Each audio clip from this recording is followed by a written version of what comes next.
একটা ভিডিও চোখের সামনে আসলো যেখানে শাকিব খান এবং অপু বিশ্বাসের ছেলে জয় আসলে মানে হাঁটতে পারছিল না এবং ওর খুব কষ্ট হচ্ছিল। অপু বিশ্বাস ধরে ধরে হাঁটাচ্ছিল, মনে হয় পায়ে ব্যথা ট্যাথা পাইছে। আমি অপু বিশ্বাসকে শুধু একটা কথাই বলবো যে আমি আসলে জানি না, তবে অপু বিশ্বাসকে আমি একটা কথা বলবো যে আপনি আসলে আপনার যে নিজস্ব একটা ধর্ম ছিল, হ্যাঁ, আপনি ওই ধর্ম ত্যাগ করে কয়েকদিন ইসলাম ধর্ম পালন করেছেন। সেখানে আপনি ওই ধর্মের মানে আপনাদের ধর্মের যে দেবতা তাদের অসন্তুষ্টি অর্জন করেছেন।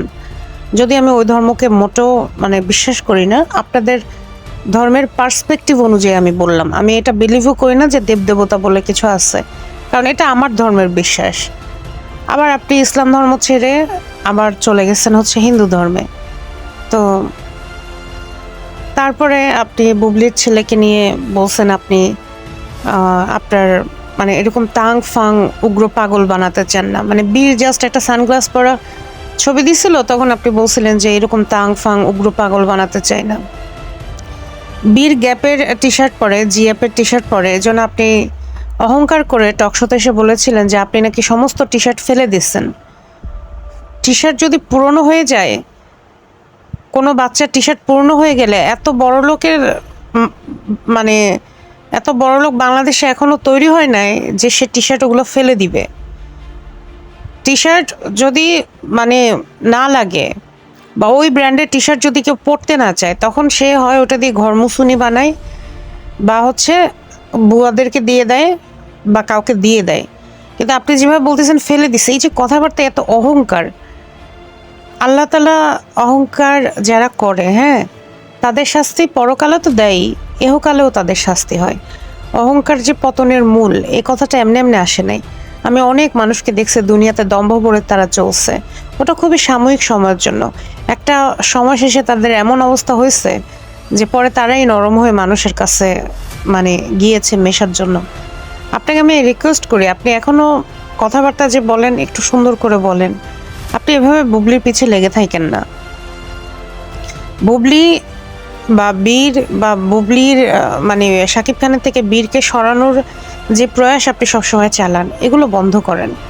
এগুলো করে না আদতে কোনো লাভ তো হচ্ছেই না, উল্টো দেখেন মানে জাস্ট সি। আমার কিছু বলার দরকার নেই, আমার কিছু বলার দরকার নেই, আমি কিছু বলতেও চাই না, বললে আপনি কষ্ট পাবেন।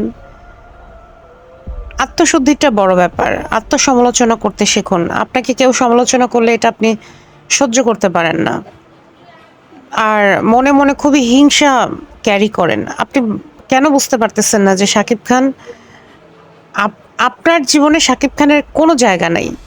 শুধুমাত্র আপনি তার এক্স ওয়াইফ এটা থাকতে পারে, এবং আপনি তার বাচ্চার মা, এইটুকু কারণে যতটুকু সিম্প্যাথি, যতটুকু যোগাযোগ, যদি আপনার একটা সন্তান আজকে না থাকতো, শাকিব খান আপনার দিকে তো ঘুরেও তাকাতো না।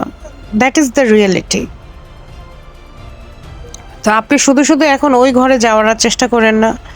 আপনি বুবলির সাথে শাকিব খানের দূরত্ব তৈরি করার যথেষ্ট ট্রাই করতেছেন, হয়তো সফলও হয়েছেন।